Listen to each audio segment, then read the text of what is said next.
आज से तुम दोनों लिम परिवार से बाहर हो। मैं तुम दोनों को एक भी पैसा नहीं दूंगा। मम्मी पापा ने मेरे और मेरे पाले हुए भाई के बीच बारिश सुनने के लिए हम दोनों को घर से बाहर निकाल दिया और उन्होंने मेरी और मेरे भाई की पैसों वाली सारी मदद बंद कर दी। शर्त ये थी कि हम दोनों में से पहले जो भी अपना कारोबार खड़ा करके कामयाब होगा वही इस परिवार का वारिस बनेगा। इसलिए वो लड़का दक्षिण की ओर चला गया अपनी राह बनाने के लिए और उसका छोटा भाई जो पश्चिम की ओर चला गया अपनी किस्मत आजमाने। उन दोनों ने अपनी अपनी काबिलियत पे भरोसा किया। 3 साल तक उस लड़के ने दिन रात मेहनत की और उसके नए कंपनी की कीमत 10 करोड़ तक पहुंच गई। लेकिन वो लड़का अपने परिवार की कंपनी के लिए अपने भाई से झगड़ा नहीं करना चाहता था, इसलिए उसने झूठ बोला कि उसका कारोबार खराब हो चुका है, पूरी तरह से बर्बाद हो चुका है। वो अपने शहर वापस आ गया। इन 3 सालों में मेरा भाई भी बहुत आगे बढ़ा और वो कारोबार की दुनिया में एक उभरता हुआ नाम बन गया। लेकिन वारिस बनने के रस्म के दिन उसके पापा का दुश्मन मजाक में बोलता है। उसने कहा, अरे ओल्ड लिन, अगर तुम सच में अपने बेटों को तैयार करना चाहते हो तो उन्हें मुफ्त की मदद नहीं देनी चाहिए थी, उन्हें खुद समझने और बनाने देना चाहिए था। उस लड़के ने मुस्कुरा कर कहा, अंकल मैंग, आप मजाक कर रहे हैं। मेरे पापा ने तो हम दोनों का खर्चा तक बंद कर दिया था। मेरी काबिलियत मेरे भाई के बराबर तक नहीं निकली। अंकल मैंग नशे में लग रहे थे। उन्होंने कहा, नामुमकिन, पिछले साल तुम्हारे पापा ने मेरे साथ मिलकर मेरे सेल्स बदलवा कर दक्षिण की ओर रास्ते खुलवाए थे। तुम कह रहे हो उसका कोई फायदा नहीं हुआ? वे तुरंत पापा की तरफ देखने लगा। उनका चेहरा एकदम बिगड़ गया। उन्होंने जबरदस्ती हल्का सा हंसने की कोशिश की। तुम हमारे अपने खून हो, चाहे कुछ भी हो, तुम्हारे जिंदगी फ्यूचर में बुरी नहीं होगी। और वो हमेशा अंदर से डरा हुआ है। हम बस उसे अंदर से थोड़ी सी सुरक्षा दे रहे थे। उसकी मम्मी ने बीच से उसकी बात काट दी। उसका चेहरा ठंडा पड़ गया। तुम हमारे असली बेटे हो, इसलिए इतनी लापरवाही से पेश आते हो। अगर तुम्हें अपनी औकात का जरा सा भी एहसास होता तो तुम नीचे से शुरू करते। अगर तुमने अपने भाई की वारिस वाली जगह पे नजर डाली तो हमें सख्त होने का दोष मत देना। उस लड़के का दिल कड़वा हो गया। उसने अपना फोन जोर से पकड़ लिया। उस फोन में उन दोनों की सारी छुपी हुई करतूतों का सबूत था। अगर बात यहाँ तक आ गई है तो अब मुझे तुम दोनों को बचाने की कोई वजह नहीं बची। उस लड़के ने अपने पापा की तरफ देखा।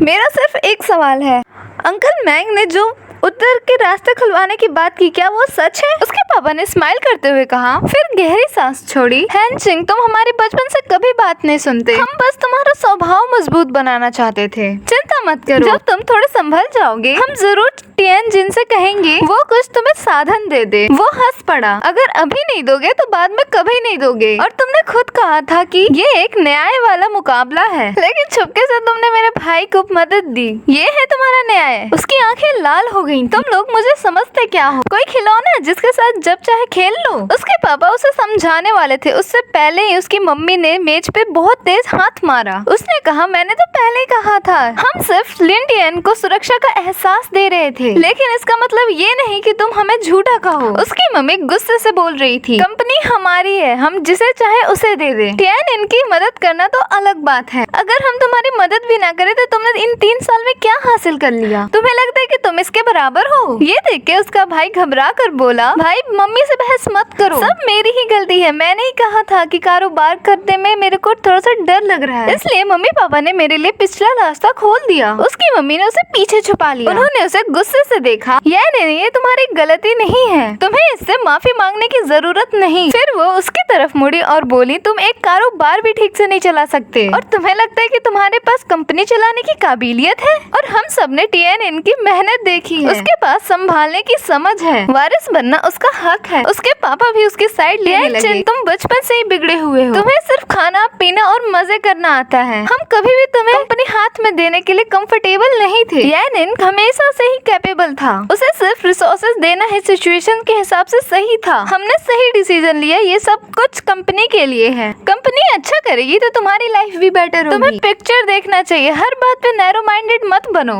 Narrow minded? तुम लोग उसकी सारी मेहनत देखते हो, पर मेरी मेहनत का क्या? इन्वेस्टर और क्लाइंट्स लाने के लिए मैं जब इतना पीता था, मेरा स्टमक अनवेरेबल पेन से जलने लगता था, तब तुम लोग कहाँ थे? उसने गुस्से में चेयर को लात मार दी। चेयर हल्की सी लिन टियन को छू कर गुजरी। उसके मम्मी पापा उसे देखने लगे। ये पहली बार था कि उसने उनके खिलाफ पहली बार ऐसे आवाज उठाई, पर उसी मोमेंट लिन टियन जमीन पर अचानक गिर गया और दर्द से चिल्लाने लगा, आह मेरी टांग, भाई ने मुझे मारा, भाई आपने ये क्या किया? मुझे पता है मैं एक अडॉप्टेड सन हूँ, पर मुझे ये भी पता है कि मुझे आपका एयर स्टेटस नहीं लेना लेना चाहिए था। मुझे कुछ नहीं चाहिए, प्लीज मुझे और हर्ट मत करो। ये देखते ही उसके पापा का चेहरा गुस्से से भर गया। बचपन में भी तुमने डियान जिन को बहुत बुली किया था, अब समझ में आ रहा है कि हमारा डिसीजन सही था, वरना तुम मेयर बन जाते तो तुम इसे मार ही डालते। उसकी मम्मी उसके भाई के पैंट का हिस्सा ऊपर करने लगी गुस्से में। वहाँ बस एक छोटी सी स्क्रैच थी, फिर भी उन्होंने गुस्से से देखा मुझे। उन्होंने कहा अगर लिम डियान को कुछ भी हुआ तो तुम लिम फैमिली में कभी वापस मत आना, और मेयर बनने का सपना तो भूल ही जाओ, उसके बारे में तो सोचना भी मत। उन्हें लिन डियान जिन को इस तरह प्रोटेक्ट करते हुए उसका दिल ठंडा हो गया। उसने एक कड़वी सी स्माइल दी। अगर ऐसा ही है तो यही रिश्ता खत्म कर देते हैं। मेयर बनना तो दूर की बात, मुझे तो अब ये पूरे लिम्फ कॉर्पोरेशन से कोई मतलब नहीं। इतना बोलकर वो प्राइवेट रूम से बाहर निकल गया। उसने जैसे ही दरवाजा जोर से बंद किया, उसे वहाँ पे अंकल मैंग की आवाज सुनाई दी। गॉड लिंग, इससे मेरा कोई भी लेना देना नहीं है। तुम ही इस मौके का यूज करके डियान जिन को सरप्राइज करना चाहते थे ताकि डियान जिन लिम फैमिली का मेयर बन सके, इसलिए तुमने मुझसे वो सब बुलवाया। फिर उसके पापा बोले अगर मुझे पता होता कि वो इतना स्ट्रॉन्ग रिएक्ट करेगा तो मैं उसे ऐसा नहीं कहता। वो बीच रास्ते रुक गया। उसके दिल में थोड़ी सी उम्मीद अभी भी बची हुई थी। उसे लगा था कि उसके पापा के दिल में अभी भी थोड़ा सा फील हो रहा है, लेकिन उनके अभी बोले हुए शब्द ने मेरी पूरी फीलिंग्स तोड़ दी। याद है ना, हमने उसके इन्वेस्टर और क्लाइंट्स को भी ड्राइव किया था ताकि इसलिए कि वो कभी रिकवर ना कर सके। अभी वो बस एक स्ट्रॉन्ग बनने का ड्रामा कर रहा है। अगर वो सच में डेस्परेट होगा तो वो घुटनों के बल वापस आएगा। फिर वो लोग हंसने लगे और इसके आंसू रुक नहीं रहे थे। तो इसलिए मैं उस वक्त इन्वेस्टमेंट सिक्योर नहीं कर पाया था, इसलिए मुझे क्लाइंट्स नहीं मिल रहे थे। ये सब पहले ही से उन्होंने अरेंज किया था। अगर मैंने अपना फोकस ओवरसीज मार्केट में फोकस ना किया होता तो आज शायद मैं कर्ज में डूबा होता। का कोई रास्ता नहीं बचता। उस वक्त उसका स्टमक जो क्लाइंट्स के साथ पीते पीते खराब हो चुका था, अचानक फिर से दर्द करने लगा। दर्द हल्का नहीं था, कमजोरी और बेइज्जती दोनों साथ महसूस हो रही थी। तभी उसे बाहर से एम्बुलेंस के सायरन की आवाज आती है। व्हाइट कोट पहने कुछ मेडिकल स्टाफ्स अंदर की ओर स्ट्रेचर लेकर भागने लगे। उसके माथे पे कोल्ड स्वेट आ गई। उसने अपने हाथ बढ़ाकर उन्हें रोकने की कोशिश की। एक्सक्यूज मी, हमें रूम के अंदर जाने दीजिए, वहाँ पे कोई सीरियसली इंजर्ड है, उसे इमीडिएट ट्रीटमेंट की जरूरत है। उसे सब लोग साइड कर इमीडिएट रूम में चले गए जहाँ लिन टियन इन था। थोड़ी देर में लिन टियन इन को बाहर लाया गया। जब उसे बाहर लाया गया तब एक मेडिकल ऑफिसर ने मेरा फेस देखा। वो लड़का अपना स्टमक पकड़कर वहाँ पे खड़ा था और तभी ऑफिसर ने कहा ये भी बहुत ज्यादा पेन में है, इसे भी वहाँ पे ले जाओ। उसकी बात पूरी होने से पहले ही उसकी मम्मी ने जल्दी करने को कहा। इसकी फिक्र मत करो, अगर मेरे बेटे को कुछ भी हुआ तो मैं तुम्हारे हॉस्पिटल पे केस कर दूंगी। उसके पापा भी उसी के साइड में बोल पड़े और कहा कि एक्चुअली ये मेरा बेटा है, लेकिन ये अपने छोटे भाई से एयर स्टेटस के लिए अपने भाई को कम्पीट नहीं कर पाया, इसलिए इसने उसे हर्ट किया और ये बेचारा बनने की कोशिश कर रहा है। बचपन से यही ड्रामा करते आया है ये। हॉस्पिटल स्टाफ ने मुझे डिस्गस्ट नजरों से देखा और लिम जियन को एम्बुलेंस में बैठा दिया। दरवाजा बंद होने से पहले उसने मुझे एक डेविल स्माइल दी। बड़ा ही हरामी भाई था इसका। उसका स्टमक पेन बढ़ता ही जा रहा था। एक स्ट्रेंजर ने उसकी हेल्प की। उसने डॉक्टर को कॉल किया और उसे हॉस्पिटल पहुंचाया। जब वो हॉस्पिटल पहुंचा तब उसे डॉक्टर ने कहा अगर तुम और लेट आते तो तुम्हारा स्टमक परफोरेशन फिर से होने लगता। चेकिंग और दवाई लेने के बाद उसका दर्द थोड़ा थोड़ा कम होते जा रहा था। तभी लिंग यानजिन ने एक वीडियो पोस्ट की। वीडियो में उसके पापा उसे इनहेरिटमेंट एग्रीमेंट साइन करने के लिए दे रहे थे और स्पून से उसकी मम्मी उसे न्यूट्रिशन सूप पिला रही थी और कैप्शन में लिखा था thank you mom and dad मुझे सबसे बेस्ट देने के लिए। ये देख के उसकी कड़वी सी स्माइल निकल गई। कितना रेडिकुलस था ये सब कुछ। वो स्टेट को लेके अपने भाई से कॉन्फ्लिक्ट नहीं चाहता था, इसीलिए मैंने अपनी कंपनी को और मेहनत कर और बड़ा और बहुत स्ट्रॉन्ग बनाया। मैं कितना खुश था, मुझे ऐसा लगता था कि मेरे पेरेंट्स मुझ पे बहुत प्राउड करेंगे, कितना खुश होंगे। लेकिन उनका ऐसा बर्ताव देखकर उसे ऐसा लगा कि वो कितना लाफेबल था। बेचारे का दिल टूट गया। उन्होंने कभी उसे अपना बेटा समझा ही नहीं था। बचपन से ही लिन टियन को कुछ चाहिए होता था तो वो मुझसे दिलवा देते और लिन टियन जो भी बोलता उसे बिना डाउट के मान लेते थे वो लोग। उनकी नजरों में हमारा मेन कैरेक्टर सिर्फ एक यूजलेस आदमी था और एक वर्थलेस प्ले बॉय, और शायद उसकी वैल्यू एक कुत्ते से भी कम थी। तभी उसके सपोर्टेंट का एक मैसेज आता है। बॉस लिम कॉर्पोरेशन के टैक्स इशू के बारे में। उन्होंने इस बार काफी ज्यादा टैक्स इन्वेट किया है। अगले दिन में स्ट्रिक्ट ऑर्डर आने वाला है। उन्हें अर्जेंट 20 मिलियन अरेंज करके उसे कवर करना होगा। तभी हमारे मेन कैरेक्टर ने सिर हिलाकर रिप्लाई दिया जरूरत नहीं है, वो 20 मिलियन न्यू प्रोजेक्ट के इन्वेस्टमेंट पे लगा दो। लिम कॉर्पोरेशन के पास एक ऑलरेडी मेयर है, उसका वहाँ कोई स्टैंडिंग नहीं है। हॉस्पिटल से डिस्चार्ज होने के बाद उसका प्लान था कि वो दक्षिण की ओर वापस चला जाएगा, लेकिन अचानक ही ट्रेन सर्विस परमानेंटली सस्पेंड हो गई। ट्रेन सर्विस एक हफ्ते तक रिज्यूम नहीं होने वाली थी। उसके पास कुछ करने को नहीं था तो वो लिम कॉर्पोरेशन चला गया। स्टार्टअप पीरियड के दौरान मैंने सीक्रेटली एक बिजनेस डील लिम कॉर्पोरेशन के नाम पर रीडायरेक्ट की थी। इसकी वैल्यू टेंस ऑफ मिलियन थी। बाद में वो इन्हें सरप्राइज देने वाला था, लेकिन अब लगता है कि उन्हें ये सरप्राइज की कोई जरूरत नहीं। लिम कॉर्पोरेशन में फाइनेंस और सेल्स अलग अलग ऑपरेट करते थे। फाइनेंस स्टाफ ऐसे ही अज्यूम करेगा जैसे कि वो डील सेल्स डिपार्टमेंट के लोगों ने क्लोज की है। अब वो बिजनेसेस वापस लेना चाहता था, इसीलिए उसे पहले उनकी रेवेन्यू स्टेटस कंफर्म करनी थी। कंपनी में इंटर करते वक्त उसका सामना लिन टियन से होता है। वो उसके पास आया और उसकी टोन पूरी सरकेनिज्म से भरी हुई थी। भाई, मम्मी पापा ने कहा था कि तुम्हारे पास कहीं जाने की कोई जगह नहीं होगी, इसलिए तुम जरूर कंपनी आओगे। मुझे एक्सपेक्ट नहीं था कि तुम सच में आ जाओगे। अब उसने उसके सामने असली दांत दिखा दिए थे। हमारे मेन कैरेक्टर ने कहा, मुझे भी अब कोई सो कॉल्ड ब्रदरहुड को रखने की कोई जरूरत नहीं। उसके भाई ने कहा, लिम कॉर्पोरेशन के फ्यूचर सीईओ को सिक्योर करने के लिए तुमने सच में बहुत एफर्ट लगाया है। उसने स्मग स्माइल के साथ बोला, क्या करूं, गलती तो तुम्हारी है। बचपन से तुम हमेशा मुझसे बेटर रहे हो। अगर मैं कोई ट्रिक्स यूज ना करता तो मुझे तुम्हें बीट करने का कॉन्फिडेंस कहाँ से मिलता। उसके भाई के चेहरे पे घमंड साफ दिख रहा था। वो अचानक उसके करीब आया और स्माइल करते हुए बोला, वो अचानक डैड ने लो फैमिली को बता दिया है मैं मेयर हूँ। परसों मेरी एंगेजमेंट लू चैन चैन से होने वाली है। तुम्हें बचपन से उस पे क्रश था ना, अब कैसा फील हो रहा है? लिम की चीप विक्ट्री देखकर मेरे अंदर का खून खौलने लगा। मैं सोच रहा था कि शायद हमारा रिलेशनशिप ठीक हो सकता है, लेकिन शुरू से ही वो तो हमारे मेन कैरेक्टर की फेवरेट चीज छीनने पे लगा ही हुआ था। उसने गुस्से में उसका कॉलर पकड़ लिया। तभी उसके मम्मी पापा लिफ्ट से वापस आ रहे थे और उन्होंने ये सब देख लिया। तभी उसकी मम्मी गुस्से से चिल्लाई, बड़ी पागल औरत थी। अभी के अभी उसे छोड़ो टियानिन। वो दौड़ के आई और तभी उसने उसे धक्का दे दिया। वो लिन टियानिन के सामने खड़ी हो गई, जैसे वो उसे मुझसे प्रोटेक्ट कर रही हो। उसके पापा उसे घूर कर देख रहे थे, जैसे किसी दुश्मन को देख रहे हो। इसने अपनी एयर पोजीशन अपनी मेहनत से कमाई है और तुम उसे बार बार हर्ट करने की कोशिश करते हो। हमारा बेटा इतना नालायक कैसे निकल गया? नालायक वो नहीं, तुम्हारा अडॉप्टेड बेटा है। वो तुरंत लिन टियानिन के पीछे मुड़ गई। उसकी आवाज शांत हो गई। उसने बोला, लिन टियानिन, इसने तुम्हें हर्ट तो नहीं किया ना? उसने अपना उदासी के चेहरे के साथ अपना सिर हिलाया। मॉम डैड, भाई इसलिए अपसेट है क्योंकि मैं मेयर बन गया।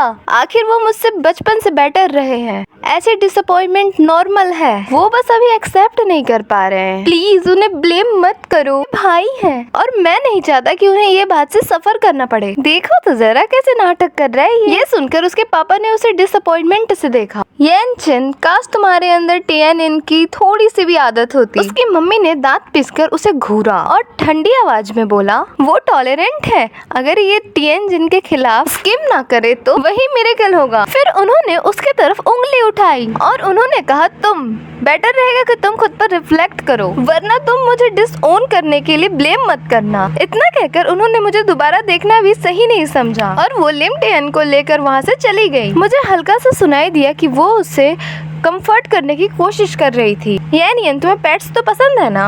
हमने तुम्हारे लिए एक छोटी सी किटी खरीदी है। उसके पापा ने उसे देखकर एक भारी सांस छोड़ी, सिर हिलाया और उनके पीछे चले गए। मैं उन्हें बस देखता रहा ठंडी नजरों से, जब तक उनकी परछाइयां मेरे आंखों से गायब ना हो गई। तब जाकर उसने अपनी नजर हटाई। कंपनी उस दिन ऑलरेडी क्लोज हो चुकी थी। उसने काफी देर तक सर्च किया और फाइनली उसने उस प्रोजेक्ट की एग्जैक्ट डिटेल कंफर्म कर ली थी। लेकिन इस प्रोसेस में उसे पता चला कि 1 साल पहले मम्मी पापा ने लिन टियानिन को चेयर अप करने के लिए कंपनी फंड से उसके लिए एक यॉट खरीदी थी। लेकिन बाद में जब उसका मन भर गया तो उसने वो क्रूज शिप वापस बेच दी। लेकिन इस एसेट ट्रांजैक्शन को उन्होंने छुपा दिया था। और जब मैंने और डीप चेक किया था और ऐसे ही मुझे और केसेस मिले। इन सब के बीच उन्होंने कितना टैक्स इन्वेट किया इसका तो हिसाब भी मुश्किल था। पिछले साल मेरे एक दोस्त ने मुझे बताया था लिन ग्रुप टैक्स इन्वेजन में फंसा हुआ है। तब हमारे मेन कैरेक्टर ने एक बहुत बड़ा प्राइज उन्हें पे किया था। लेकिन इस बार मैं उनके लिए इतना बड़ा रिस्क दोबारा नहीं लेने वाला। ट्रेन चालू होने में अभी कुछ दिन बाकी थे, इसीलिए वो एक होटल में चेकिंग कर गया और अगली शाम पता नहीं कैसे उसके मम्मी पापा ने उसका लोकेशन दक्षिण ढूंढ निकाला। जैसे ही वो बाहर निकला उन्होंने उसे रोक लिया। उसे रोकते ही उसकी मम्मी ने एक कंटेंट भरी हंसी बाहर निकाली। क्या सोचा था तुमने, ज्यादा देर छुप जाओगे? इतनी घटिया जगह रुक रहे हो, तुम्हें अपनी फैमिली को एम्बेरस करने में बुरा नहीं लगता? तुम्हें तो बस हमारी बेइज्जती करवाने की आदत हो गई है। हमारी मदद के बिना तुम बस ऐसे ही चीप होटल्स में रुक सकते हो। इससे तो यही पता चलता है कि तुम एक टोटली फेलियर इंसान हो जो सिर्फ अपनी फैमिली को नीचा दिखाता है। उसने उनके ताने इग्नोर किए और वो वहाँ से चलने लगा, लेकिन लिम टियन उसके पीछे आकर खड़ा हो गया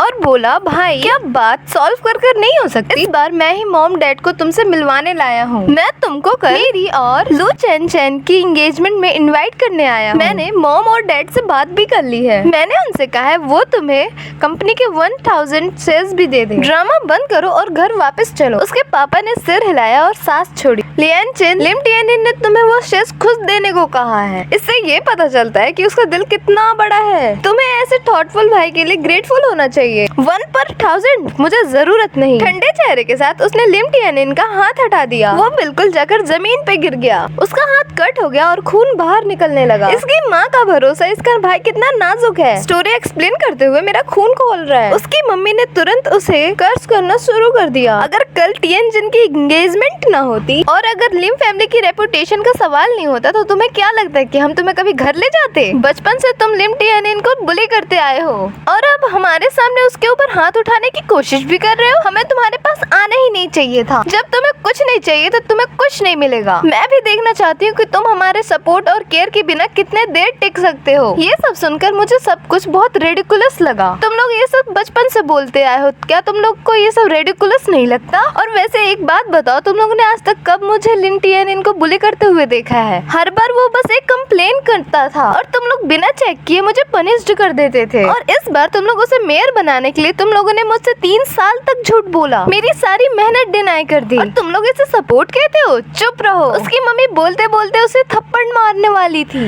लेकिन इस बार उसने उसका हाथ पकड़ लिया और उन्हें पीछे हटा दिया। ये देखकर मम्मी को जल्दी से लिम टियन ने जल्दी से संभाला और आंसू भरी आंखों से मुझे देखा और बोला, भाई मॉम ने आपको पालने के लिए कितनी मेहनत की है और अब आप उन्हें ऐसे ट्रीट करेंगे? अभी के अभी तुम मॉम से माफी मांगो। फिर वो अपनी मम्मी से प्लीड करने लगा, मम्मी भाई ने जानबूझकर नहीं किया, वो बस बर्दाश्त नहीं कर पा रहे थे कि आपने मुझे कंपनी दे दी। मैं तो बस एक अडॉप्टेड सन हूँ, आपको शायद भाई को ही मेयर बना देना चाहिए था। उसकी मम्मी ने उसे रोक दिया। उसका चेहरा स्ट्रेन था। टेनियन, तुम्हें इसके लिए एक्सक्यूजेस बनाने की जरूरत नहीं। ये कुछ नहीं, ये तो सिर्फ एक अनग्रेटफुल स्नेक है। अगर मुझे ये पहले से पता होता कि ये बड़े होकर ऐसा बनेगा तो मैं इसको बाहर ही ठंड में मरने देती। बड़ी खतरनाक मम्मी है इसकी तो। उसके पापा सीरियस चेहरे के साथ उसके पास आए। लियान चिन, आज तो तुमने हद कर दी। तुम्हें अपनी मम्मी को इस तरीके से हर्ट नहीं करना चाहिए था और लिम टियन को ऐसा धक्का नहीं मारना चाहिए था। तुम्हें उनसे माफी मांगनी ही होगी, चाहे कुछ भी हो जाए। या फिर तुम ऐसा करो, कल टियन की एंगेजमेंट पार्टी के लिए एक डिसेंट सा गिफ्ट प्रिपेयर करो और पब्लिक में उसे एप्लोजाइज करना। ये मैटर यही खत्म। उनकी ये बात सुनकर मैंने अपना सिर झुका लिया और इतना हंसा कि मेरा पूरा बॉडी हिलने लगा। तुम लोग सच में एक फैमिली हो। ये सुनकर उसके पापा ने सिर हिलाया और बोला, फैमिली में तुम भी शामिल हो। जब तुम आओगे तो हम सब मिलकर लिम टियन की विक्ट्री सेलिब्रेट करेंगे। उसने उस वक्त अपने इमोशंस कंट्रोल करने की बहुत कोशिश की, खुद को शांत करके एक जबरदस्ती स्माइल दी। ठीक है, मैं कल आ जाऊंगा। कुछ चीजें हैं जो मुझे सेटल करना जरूरी है।